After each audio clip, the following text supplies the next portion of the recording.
Welcome. Today I will tell you how air conditioning system is work. The first of the air conditioning system is sensor. The sensor will sense the temperature in the air conditioning. There are three parts that important in air conditioning.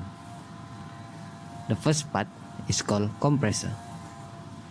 The compressor is a pump that moves refrigerant between the evaporator and the condenser to chill the indoor air.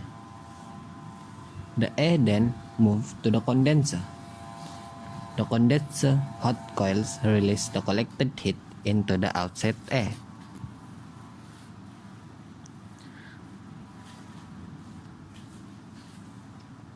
The next part is the receiver.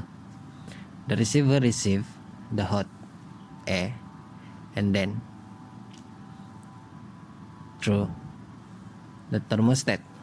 The thermostat, a control system to regulate the amount of cool air that is distributed. This system will cycle in air conditioning system.